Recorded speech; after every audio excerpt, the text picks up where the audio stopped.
Friendly greetings to all who are watching. And where am I, you might ask? I am in Viu. Viu is a small municipality located in the Alps in Italy, not far from Turin, 20 miles from Turin, and we, the Oblates of the Virgin Mary, have been here since May 6th of 1917. That was just 1 week before the first apparition of Our Lady of Fatima.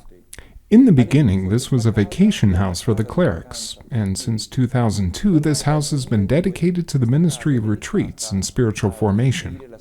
During these last 5 or 6 years, we have been specifically dedicated to giving the spiritual exercises of St. Ignatius. Let's give you a picture of this place. Right now, we're in the shrine dedicated to Our Lady of La Salette.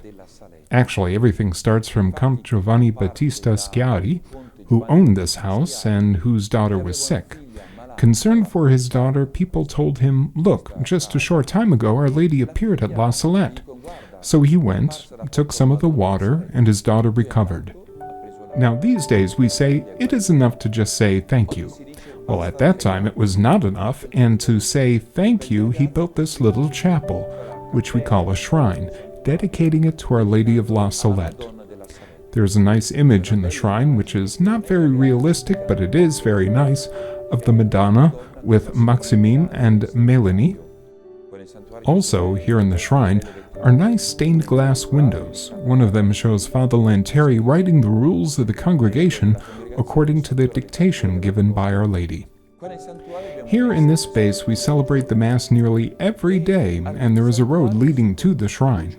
This road reminds us of the history of La Salette with some statues, made by a local personality and artist from Viu, Gabriele Garbellino Ru. There are 4 groups of very nice sculptures which depict the main events of the apparition. At first, the Madonna is sitting and crying, and then she stands up and talks with Maximine and Melanie, then climbs to the mountain, finally reaching the top of the mountain and disappears from view. On the other side, we have a nice area for parking. At a certain point, we started building a nice grotto. For us Oblates, the word grotto has many meanings. First of all, the grotto of the birth and resurrection of Jesus. Then also the grotto where Ignatius went and meditated, atoned for his sins, and where he would develop his spiritual exercises.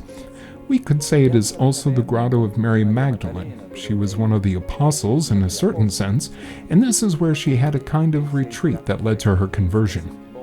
Also, the grotto of St. Bruno, who for us is so important because of his spirituality and also his solitary life.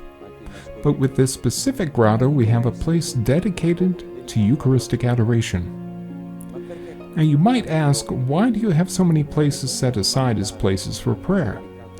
Because this property, as it has been for some time now, is a house dedicated to giving the spiritual exercises of St. Ignatius. Every Saturday and Sunday of the year we offer the exercises. Anyone can come. You can come Saturday only or Sunday only, or else both Saturday and Sunday. And sometimes in the summer we offer more days. For example, from Saturday to Monday, from Friday to Tuesday, or even longer periods of time.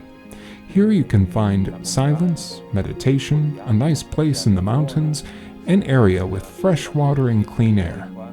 We are surrounded by nature.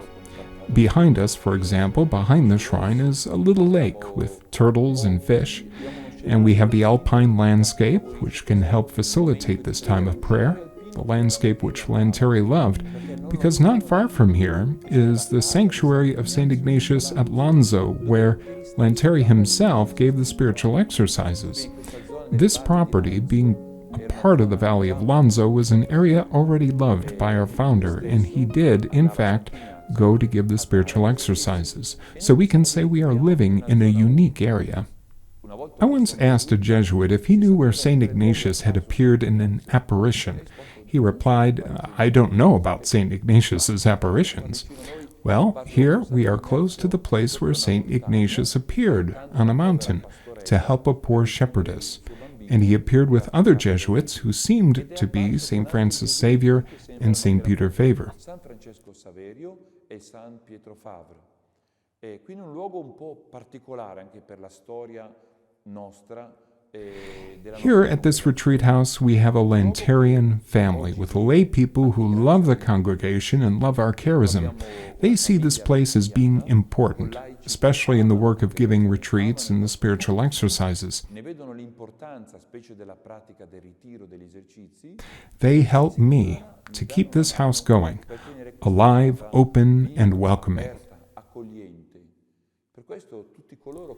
For this reason, we welcome anyone who desires to spend some quiet time seriously following the spiritual path of the exercises.